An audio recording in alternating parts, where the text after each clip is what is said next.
I see that we have already 40 people joining. That is great. And we can get started with some housekeeping presentation of what's going to be discussed today. So my name is Marie Marion. I'm the Customer Success Lead at Regrow. I'm pleased to be monitoring this session around choosing a soil model. This session will be recorded. So for those who are unable to attend, we'll send you the link after the session. And we thank you all for submitting great questions in advance. So throughout the session, the Q&A will still remain open. So please feel free to add questions anytime. We'll see them live and be able to address them at the end of the session. And feel free also to get in touch with us after the call if you want to have a more in-depth conversation with one of the panelists.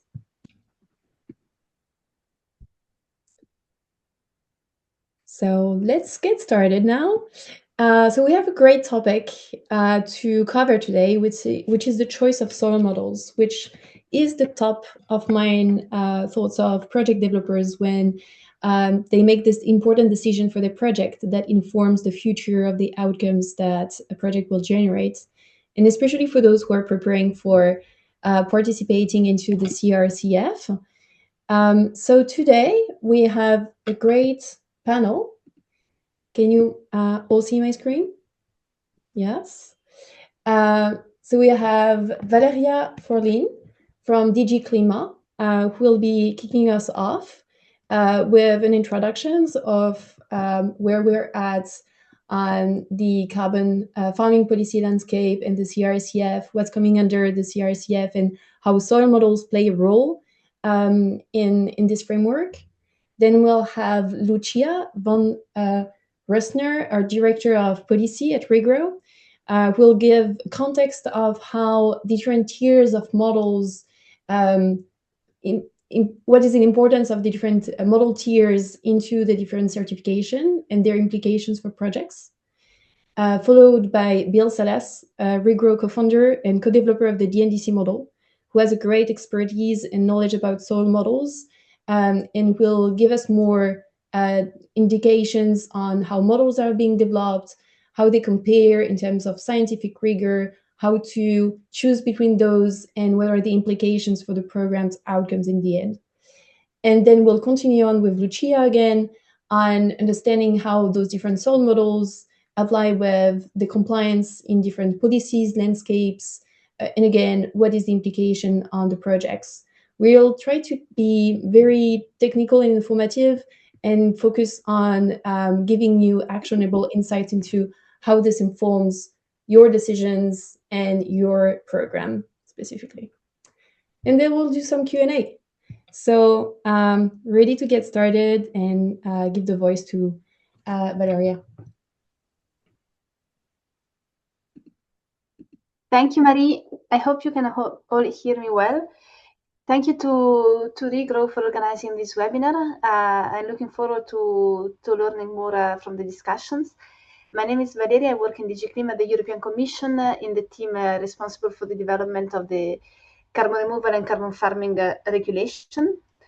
So maybe some of you already know, but just to be all on the same page, this is a European regulation that aims to establish a certification framework for carbon removals, both engineered carbon removals and land-based, nature-based carbon removals.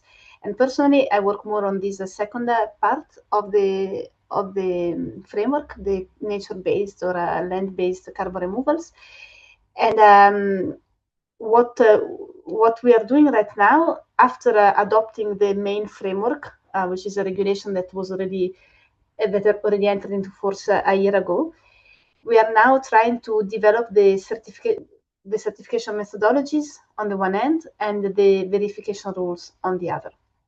So maybe today is more about the certification methodologies, but just for information, it's also important to know that the rules for the certification schemes, registries, and verification by third parties have recently been adopted already.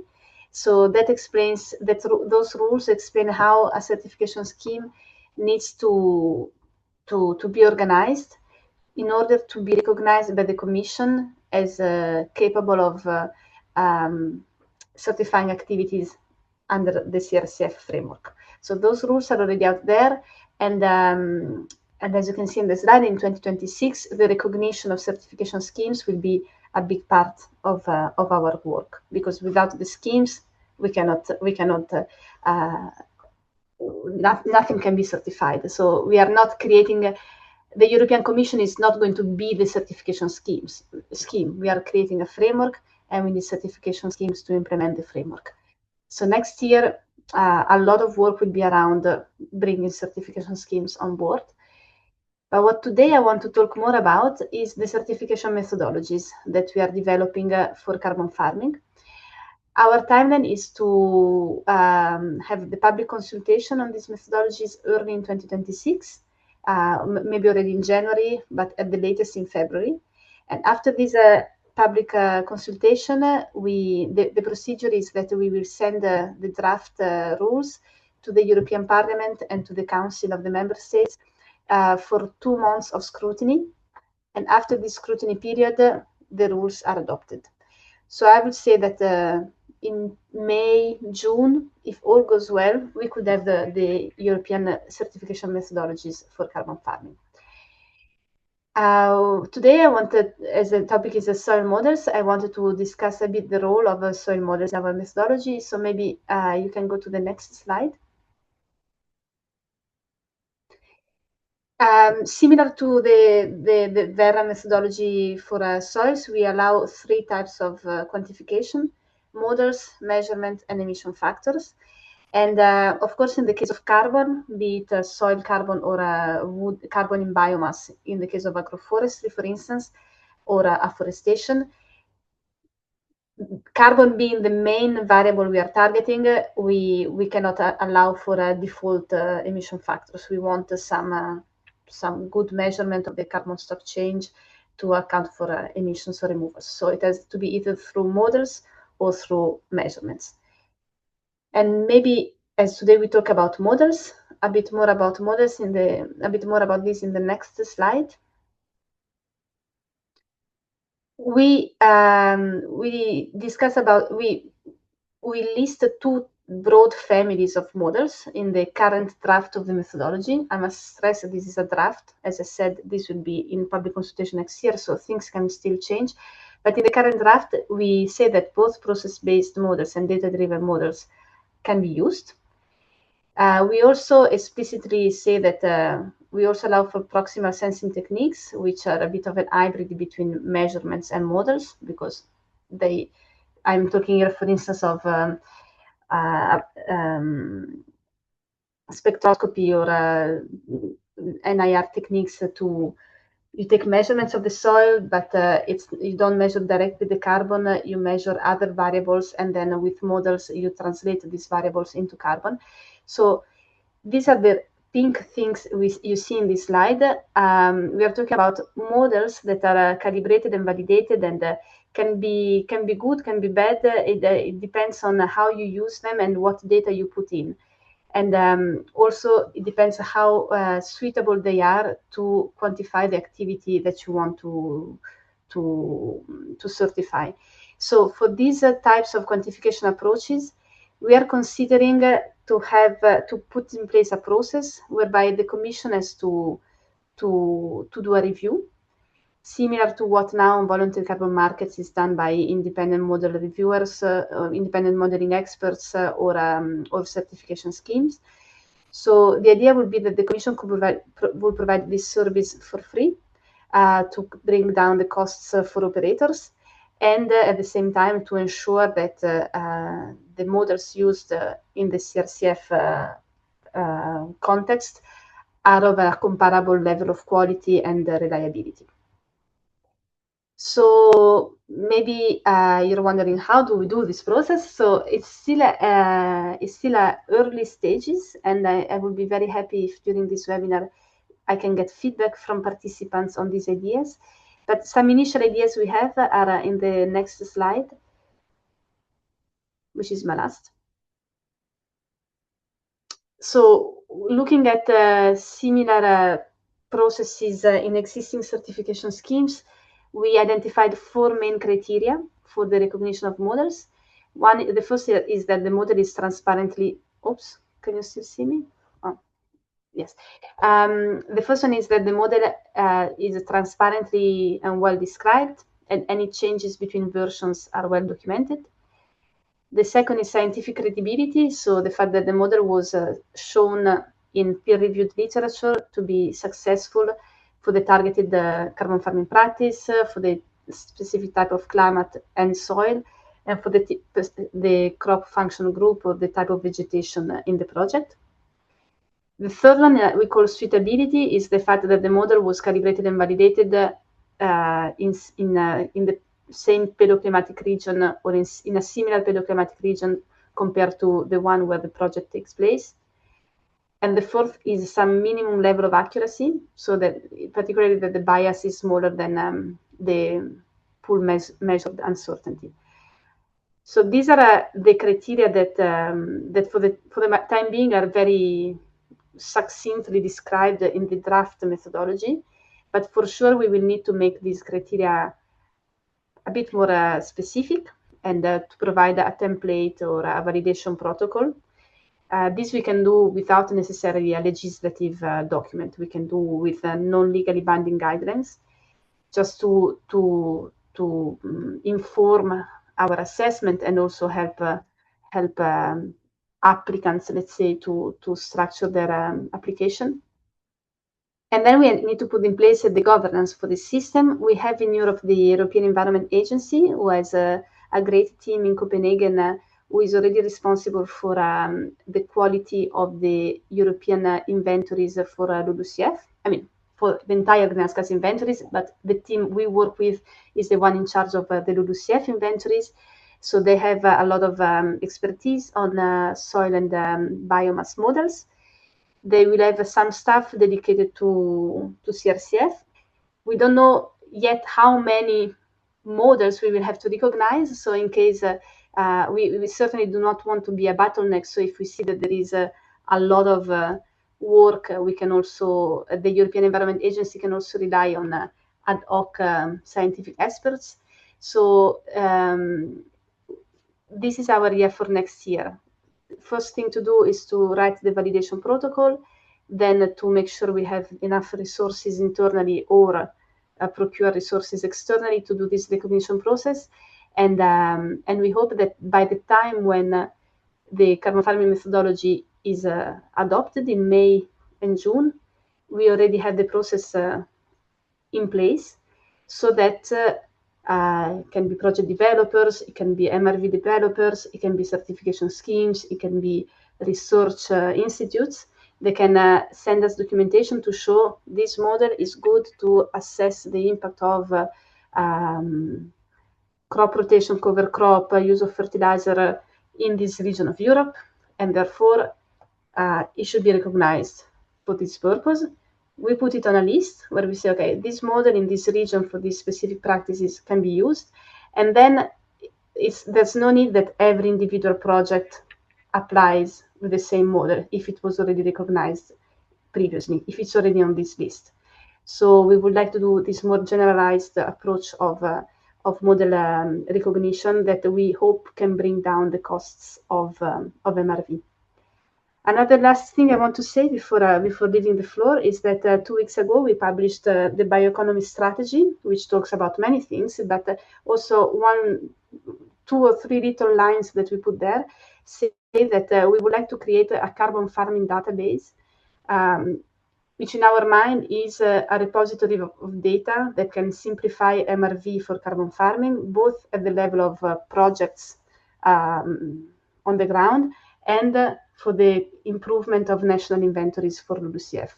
So here we were discussing also with colleagues from Regrow and other scientists that something very, very useful could be benchmark data sets that everyone can use to calibrate and validate their models for the European area. And maybe other ideas, maybe participants have had other ideas what a database like that could be useful for. So just throwing also this in the discussion that we would really like to do everything we can to make MRV costs go down so that we can actually focus on on the farmers and the foresters and on rewarding them for what they do. With this, I leave the floor to the experts, and I'm looking forward to listening to your insights. Thank you. Thank you so much, Valeria. This was very insightful, and I think we're all looking forward for the CRCF will bring a lot of harmonization and drive more projects in Europe. So now we'll have Lucia, who will drive us through the different tiers of models and what does that mean from a protocol perspective. Thank you. Thank you, Valeria. And hello, everybody. Good morning, good afternoon, good evening. I'm Lucia von Reusner, Director of Policy and Protocols at Regrow Ag, agricultural MRV provider. So there are quite a few different pathways for quantifying agricultural carbon emissions. And you may have heard of the tiers, tier 1, tier 2, tier 3. And these tiers essentially account for different levels of granularity and accuracy on the quantification of the agricultural emissions. So tier 1 is a global average for a crop and set of practices. There's quite minimal input data, and it's a static equations with coefficients and factors. And your output is a coarse estimate with low spatial and temporal resolution. And it's generally where companies and organizations may start in their footprinting journey. Then, as companies and organizations want to start monitoring and measuring changes in their production regions, they would most likely start moving to more granular layers of quantification. So tier 2 is more regional and country level, so there's more detailed data, more input practices around management practices. It's still a calculator with static equations, but it provides much more regional greenhouse gas emissions. Then tier 3 is the most granular. It's very site specific. These are the biogeochemical models that we will be discussing further in this presentation.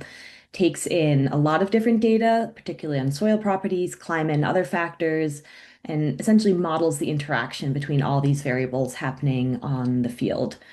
And this can generally be used for both emissions and for removals. Next slide. So this is just a chart from VM42 saying how the different tiers can be used in quantification of agricultural emissions under one leading agricultural protocol. So as you can see here, the tier 1 approach number 1 is the measure and model. So this talks about where tier 3 would be necessary. And then default factors talks about where maybe tier 1 or tier 2 could be used. So in general, across most protocols, SOC quantification requires a measure and or measure model approach. And then emissions such as N2O and methane can be used with a tier 1 or tier 2 default factor equation. Next slide. These are the requirements from Greenhouse Gas Protocol, SBTI, and the voluntary carbon market for reporting removals. Many of you might be familiar. There's a requirement for permanence. A company must demonstrate that their removals remain permanent by monitoring fields with removals year on year. There's requirements for traceability, so ensuring that there's understanding of where those removals come from. And then the requirement for primary data on carbon stocks, so direct soil sampling or a model that has been calibrated with soil samples, and reporting of uncertainty that is reported conservative relative to that uncertainty. So the primary data requirement and the uncertainty requirements really point to the need to use tier 3 biogeochemical models when quantifying removals. Next slide. And now I'll pass it over to Bill Salas to dive in deeper on soil models. Thank you, Lucia. It's a pleasure to be here. I'm Bill Salas, Chief Science Officer at Regrow. And I want to take maybe a sort of a high-level discussion on when you're thinking about selecting a soil carbon model, what are considerations? What drives soil organic carbon turnover in soils? And what are mechanisms for influencing the stock changes over time? So if we take a step back, we think of what the models are trying to do, right? So soil organic carbon is in a given field.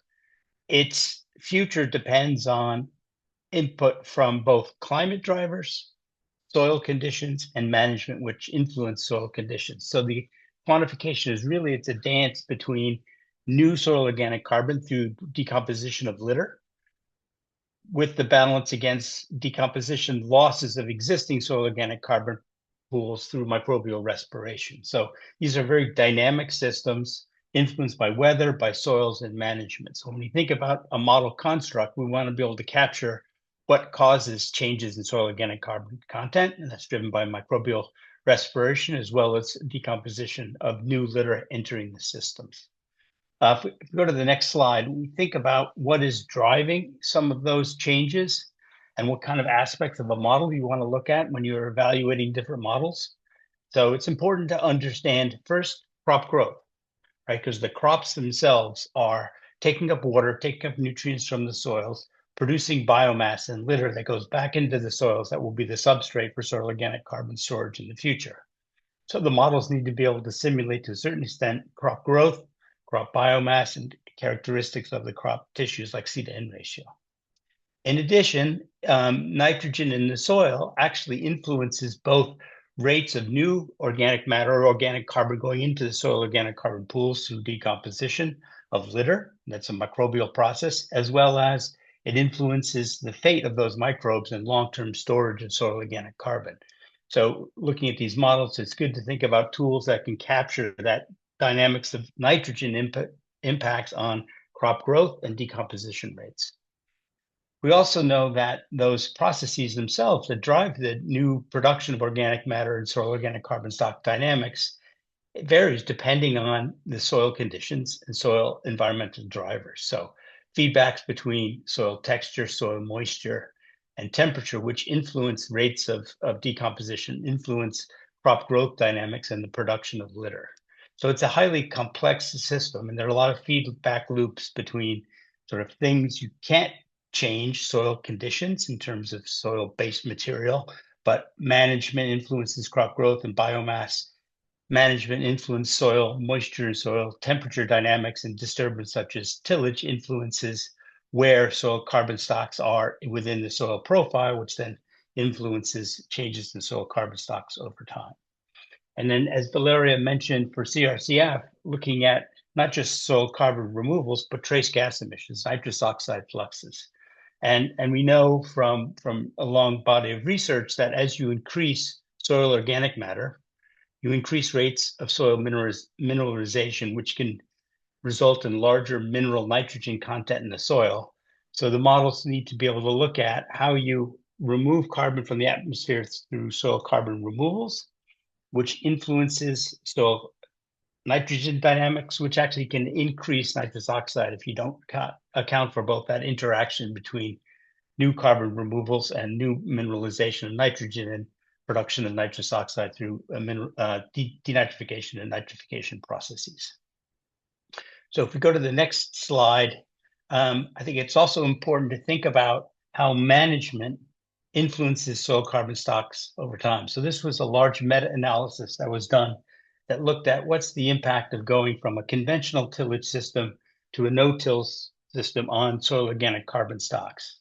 And what this is showing on the x-axis is changes in soil stocks over time associated with that change in management from conventional till to no-till. So you'll see the top 10 to 20 centimeters, you see a pretty systematic increase in soil organic carbon, right? Which is great. So if you're modeling and only accounting for the top 15 or 20 centimeters, you're going to get a large net increase in soil carbon stocks associated with a change to no-till. However, if you look at deeper part of the soil profile, 30 to 40 centimeters, you see actually a loss in soil organic carbon stocks at depth. That's in part due to the process of tillage itself is moving crop residues from the surface area down to the deeper layers, and then microbes are breaking down that litter into soil organic carbon stocks at depth. When you convert to no-till, you're no longer redistributing that litter to that part of the profile. So I think it's important, and I think the standards understand this, that the soil organic carbon stock accounting needs to include some specificity around depth, at least probably to 30 to 50 centimeters, just so we avoid biasing the outcomes by only looking at the surface profile of the soil. We go to the next slide. Given all these models, we work with DNDC. I was fortunate enough to spend 10 years with Chung-Chin Lee at the University of New Hampshire, and he was the developer of the DNDC model. It's one of these tier 3 models that Lucia just described, and it captures some of those drivers, or all of the drivers that I just outlined, in terms of when you think about a model for modeling soil carbon and how we can use them for markets that are incentivizing practice changes. You need to be able to make that connection between the processes that drive the dynamics in soil carbon, interactions between carbon and nitrogen, and how management influences those processes. So DNDC has been around for many years. I think our first publication was back in 1992. We go to the next slide. Just to illustrate sort of how DNDC works, and I won't spend a lot of time on it, but I just wanted to include it in the deck, and happy to follow up with people afterwards in more detail in terms of how this works. But it's all about how we simulate soil environmental conditions and microbes that drive greenhouse gas emissions. So it's a combination between local soils, local weather, cropping system, and management influence microbial processes that DNDC captures to look at soil organic carbon dynamics, trace gas emissions, nitrous oxide, and methane fluxes. Let's go to the next slide, if you will. So, we've been using DNDC for a long period of time. There's a lot of very good model intercomparison studies. And so when we were making a decision on what model we want to work with at Regrow, we selected DNDC, in part because it was pretty consistently one of the top performing models in all these model intercomparison studies. And I think, the model intercomparison studies are useful for several reasons. One, it enables the scientific community to evaluate different scientific structures for building models to estimate soil carbon removals or greenhouse gas emissions, but also understand how those different scientific processes perform relative to independent evaluation. So these are studies where the scientific community uses the models in prescribed ways, such that the model comparison captures just the scientific basis of the differences in the models. And I think it's a very useful process for both the scientific improvement of the models, assessing the processes, and also understanding relative benefits from one model to the next. We go to the next slide. I think maybe just a quick example of a model intercomparison study that was done in Europe, looking at fallow systems. And the model intercomparison study looked at different ways of doing model calibration. So you might be wondering, why do we care about modeling fallow systems? Because those are not producing commodities for food security. But it's really understanding one of the processes that drives soil carbon dynamics, and that's the microbial respiration, the decomposition processes. So by separating out fallow areas from crop areas, we're able to assess that component of the balance between soil carbon stocks and not. And DNDC performed quite well in this particular study. If we go to the next slide. So models are models, right? They're always going to give us an estimate. What does that estimate truly mean when we want to use those tools or those models for a market application? So I think independent validation is critical and is the basis for how we quantify model uncertainty. So a model gives you a number, 1.4. What does that number really mean? The only way to know that is through independent validation of the model, and that's using data that are high quality, that were not used to build the model. So it's a pure independent assessment of how we actually validate a model. And then from that validation, we begin to build a model of uncertainty. So we know that when we use the model, our estimates can be conservative. So I think in the carbon market space, we've really made a significant move forward to understand how we capture and account for uncertainty in models. So we've pulled this from the manufacturing industry that uses the concept of exceedance probability. What's the likelihood that the whole thing fails or is wrong? We go to the next slide. The way this works is after we've done the model validation, we have this array of modeled estimates versus measured estimates. And from that, we can build a uncertainty model such that now when you use the model to come up with an estimate, you don't get one value, you get the range in values that captures the uncertainty of that model.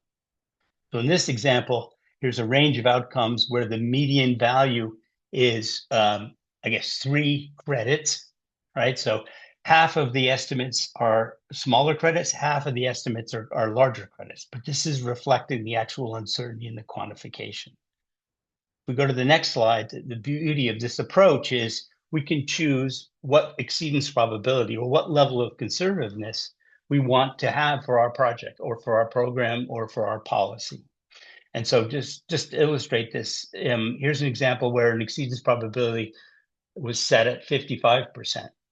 What does that mean? That means there's a 55% chance that more carbon was sequestered than 2.9 credits for that field per acre, as an example. But it also means there's a 45% chance that less carbon was sequestered, right? Now, the nice thing about this approach is you can be as conservative as you want. You can have, I think Vera and Carr are pretty much at that 30% exceedance probability. Again, that translates to a 70% chance you're undercrediting and a 30% chance you're overcrediting. But the beauty of this is it enables multiple models to be used for the program and have the same level of rigor because each model will have a different distribution of uncertainty. So right now we're using that 55%. This example is 2.9 credits per acre issued. We go to the next slide. We'll see that as a model becomes more uncertain, so that distribution is getting wider, right? That same exceedance probability of 55 now says you get 2.6 credits rather than 2.9. That reflects the higher uncertainty of this model compared to that previous one in the illustration. So it's a way of actually comparing different models and trying to figure out what's the best return on investment in terms of how much deduction for uncertainty you have to take versus what data sets you have to acquire to actually run and execute those models. So I think this approach is really important for agriculture because agriculture is complex. Each field is different. The processes that drive carbon removals and soil carbon dynamics are complex. We need to have a consistent framework for evaluating models, validating them, capturing uncertainty, and then accounting for them based on the conservativeness of individual programs. So I think we've come a long way in this space for agriculture, and I think the policy space is also emerging quite well in this space as well. So I'll pass the mic back over to Lucia, who will talk about sort of the current discussions on verifying models in compliance with current policies. Thank you.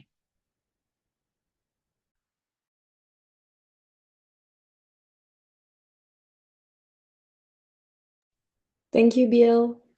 Lucia, I'll give you the floor. Thank you, Bill. That was very thorough and helpful. So a key aspect, as Bill touched on, for model development and application in protocols and policies, the process of calibration and validation. So calibration essentially touches on, can it be modeled? It is a process involving the adjustment of parameters and constants within a model so the models can be more accurately simulated for measured values. So essentially what it means is when a crop is calibrated, it means that the model has the appropriate parameters to be able to model the growth of a said crop in a particular region. And this is using one data set. And then validation is then testing how well can this be modeled and testing that against the model against an independent separate data set. So when a crop is validated, it means that the uncertainty model has demonstrated model accuracy with some particular bounds. Next slide.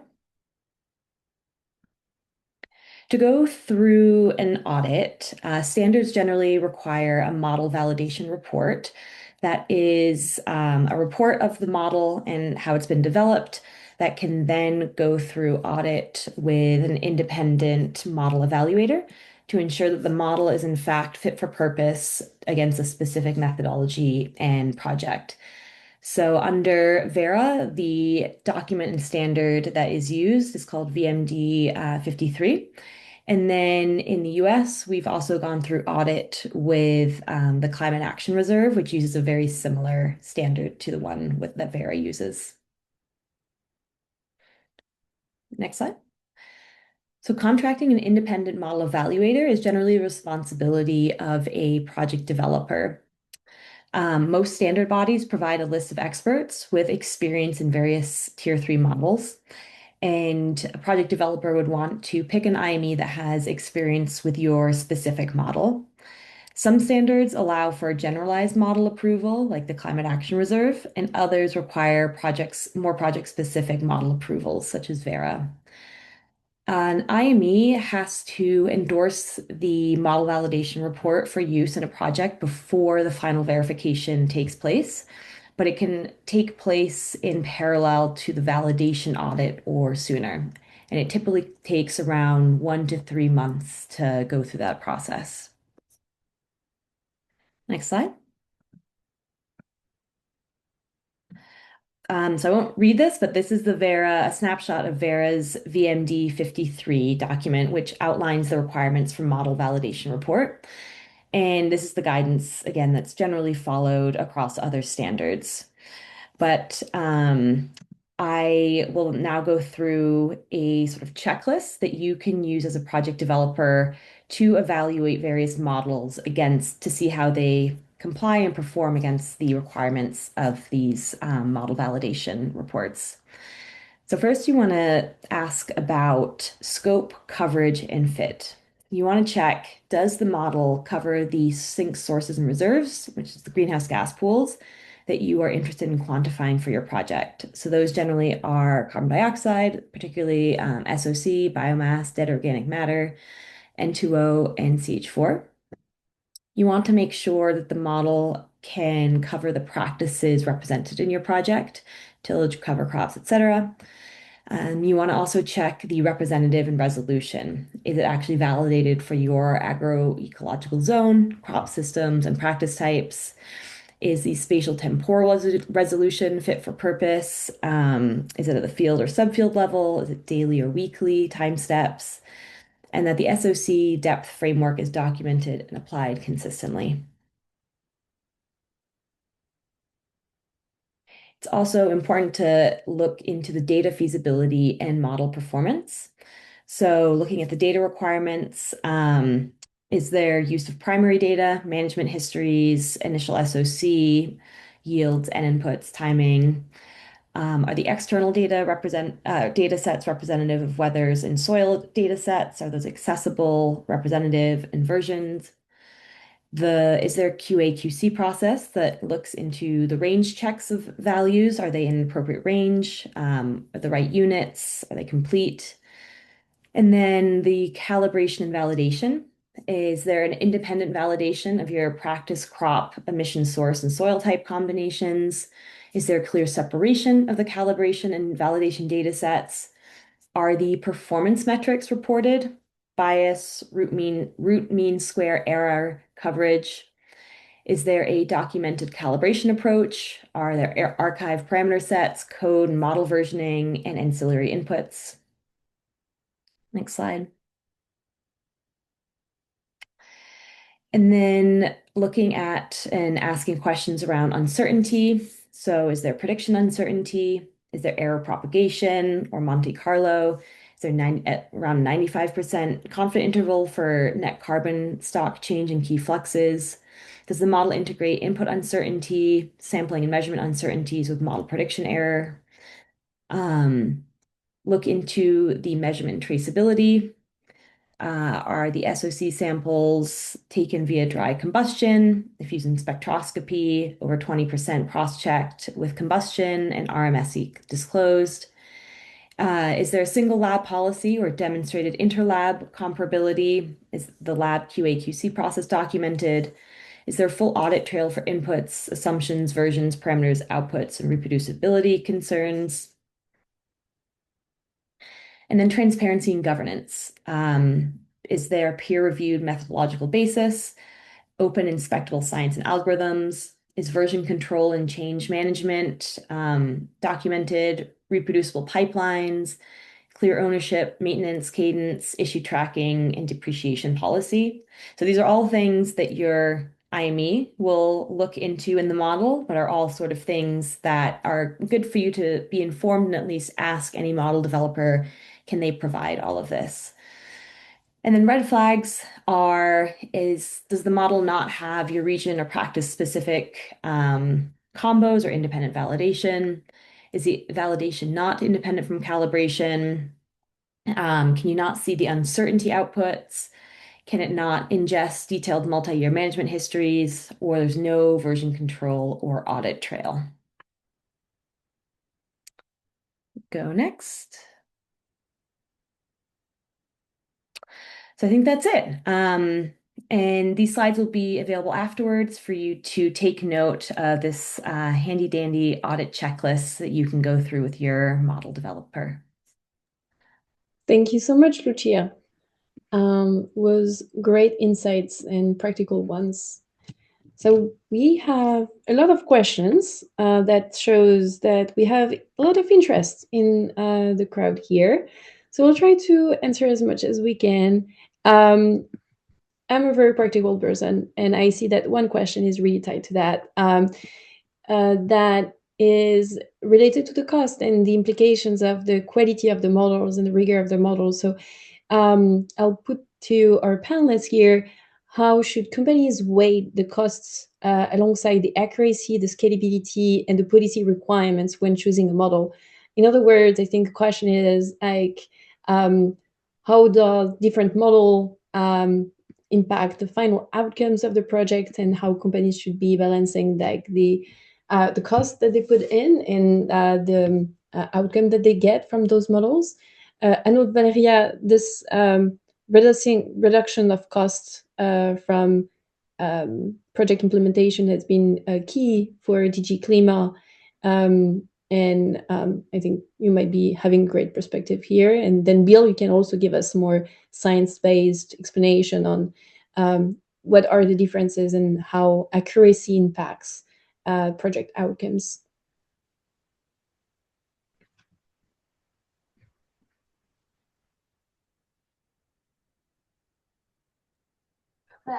I'm not sure I am the best person to answer on with concrete figures of costs. I was just making the pitch that whatever we can do to drive down costs of MRV, we are very open to ideas.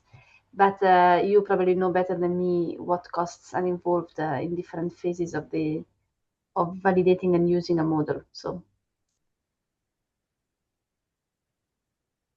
Marie, I'm happy to provide my perspective on that question. I think it's a very important question. I think what we need to do is we need to have the right policy framework that enables the practitioners and the stakeholders in the market to evaluate the trade-offs in different quantification approaches, because they have different data requirements, so different costs for collecting the data to executing the outcomes that are then going to the market.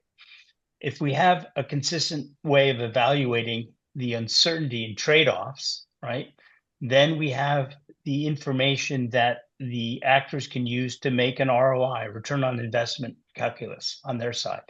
Right? As you get to more uncertain models, your deduction for uncertainty will be larger, assuming all of the model evaluation processes follow the same validation, uncertainty, and uncertainty accounting framework. And then as the value of the carbon assets changes, your ROI calculations may change, right? So if the value of the carbon is low, a larger deduction for uncertainty has a smaller financial impact. As the value of carbon increases, that reduction due to uncertainty has a larger financial impact on the viability of your programs. So I think a key piece is to have a consistent framework on how we do validation, how we do uncertainty calculations, and how we account for uncertainty to be able to make those trade-offs. And then there's surrogate approaches for collecting all the data that goes into a model that will reduce the costs for using more expensive tier 3 models that require more data. That's through the use of remote sensing and other technologies that are being developed. So I think having that framework for, again, validating and capturing uncertainty and accounting for it is the critical framework that will enable the market to actually operate as a market itself, where you can make trade-off decisions on investments versus outcomes. Thank you, Bill. Another question that I see here is really focused on better understanding, indeed, like the complexities in choosing models. Those are complex topics, what we've looked into with both Lucia and Bill. How can project developers really practically differentiate the quality of models?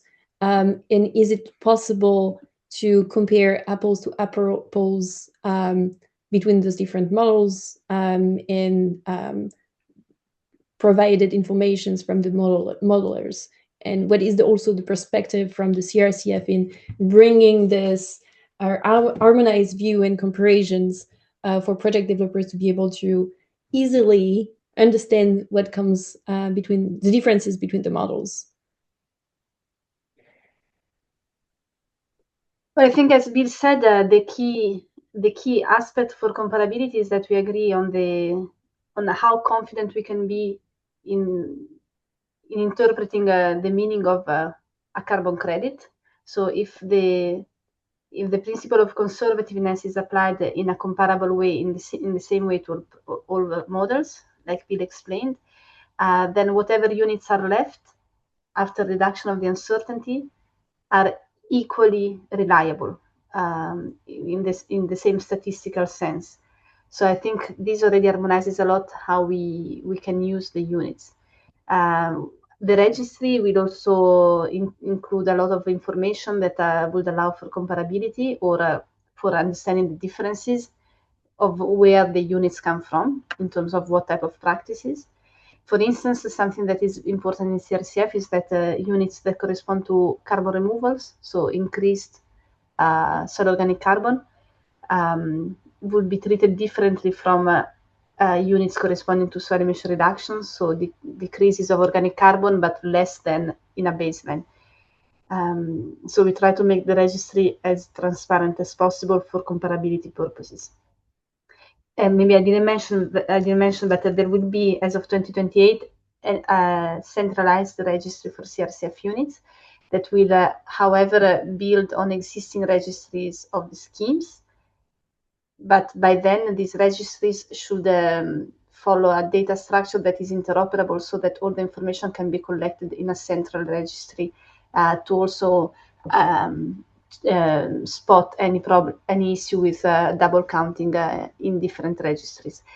So I guess this conservativeness principle and the transparency that we try to bring are the best we can do to ensure comparability between models. Thank you, Valeria.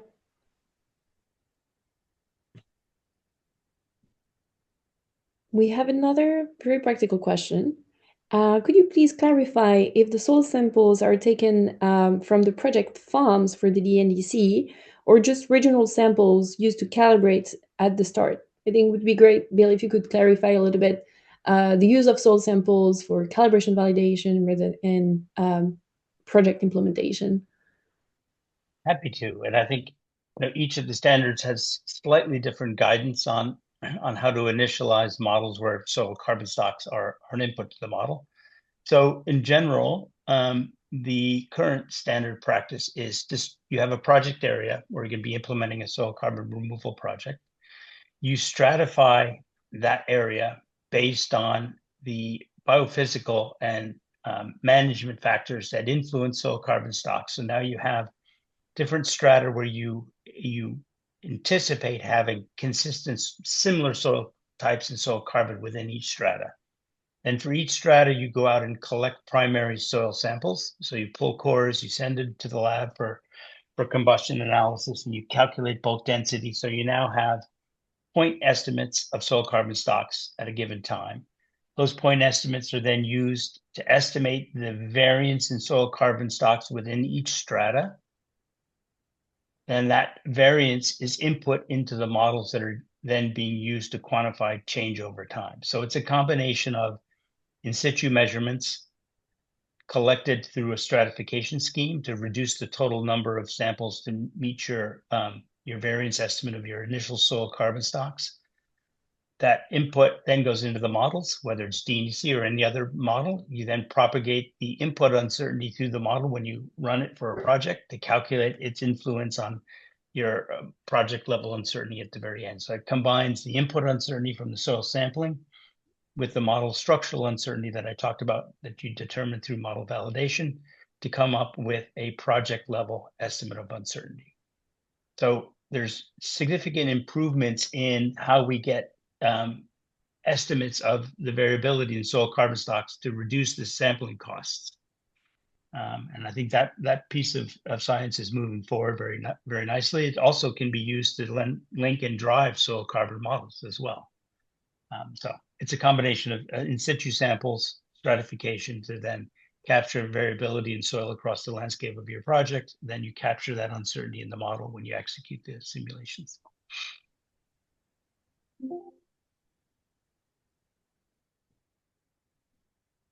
Thank you, Bill. I have another questions about the costs.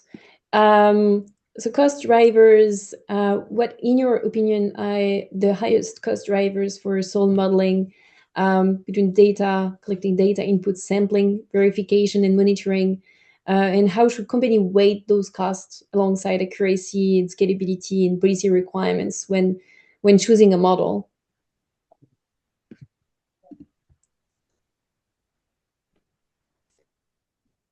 I can give you my perspective. So, I mean, the collection of independent field data to validate a model is pretty expensive, right? It requires significant effort to compile data from the literature in a standardized, consistent fashion, so that the data sets that you're using to validate a model are consistent. Then evaluating the other information that the field data sets have in terms of can you actually run that site through the model.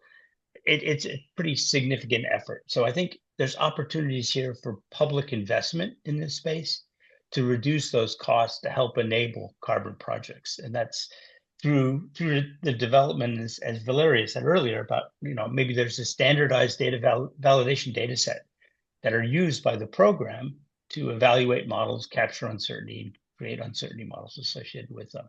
Because it is costly, but there can be significant duplication if you have a standardized data set, and each of the modelers or project developers don't need to go out and compile that data themselves. It's already been compiled, it's been reviewed by the standards, whatever the standard guidance will be, and that'll be consistency across all the models being used by project developers, because you're using the same data to evaluate the models.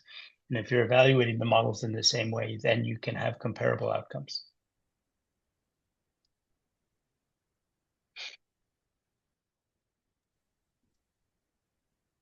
Thanks, Bill. We had a lot of questions around the cost, so I tried to bundle them into one. And I think as a closing question, given the evolving landscapes in terms of policies, how can project developers, what are the practical steps for companies to take today to build a credible, scalable, and policy-ready programs with this uncertainty of not necessarily knowing what's come next in terms of policy and what will or will not be approved? What would be your recommendation for current implementation of programs? Who wants to take this question? Happy to start.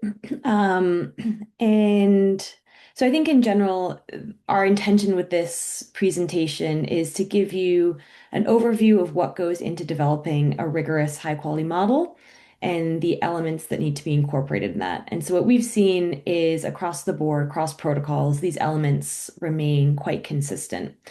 So I think starting with informing yourself about the different types of models, which ones are fit for purpose for your specific set of practices, geographies, in crops, ensuring that you understand and that the model is able to provide quantification of uncertainty, that you have a soil sampling plan that can feed into the model, that you understand whether you'll be using any, default emission factors for some of the aspects of your project that maybe a model can't capture.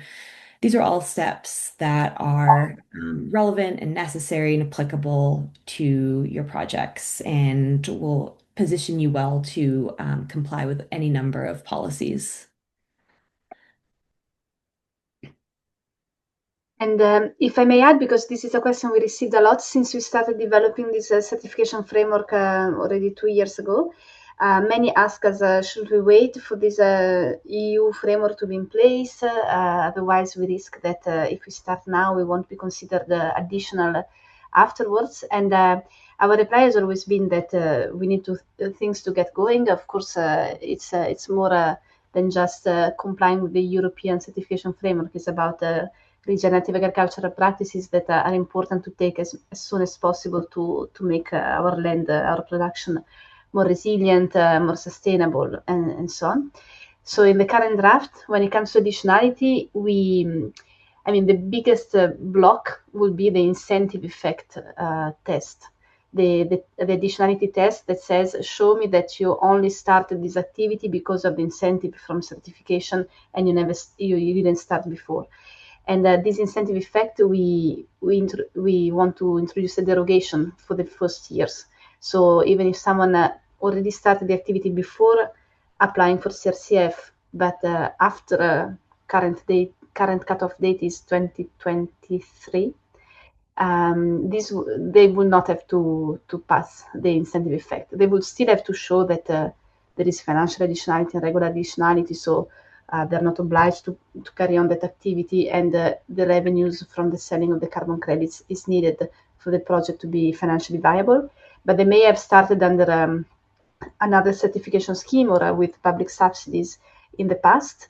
And for instance, if the project started with Vera or another certification scheme, as soon as Vera applies to be recognized under CRCF and is recognized under CRCF, then from that moment on, operators would issue CRCF units. Of course, if the methodology used by Vera is then conform to our methodology. So, in terms of if the question was about how can we move given the uncertain policy landscape, my answer would be the policy will follow the practice. So please start practicing, and we will in the first years it will be a lot about onboarding existing projects and learning lessons, and it will remain a very voluntary framework. So don't wait. Yeah. Amazing, Valeria. Thank you for this closing note. Don't wait. I think the climate urgency is there, so we should not wait. But frameworks are here to make a better market, a clearer market, and to drive better adoption and simpler adoption. So thanks everyone for participating, for your great questions. We haven't been able to answer all of the questions, but we'll reply back after that via email and send you as well the recording. Thanks for the participation, Valeria. Thanks also for attending and giving your views and insights. Have a great rest of your day, everyone. Thank you. Bye.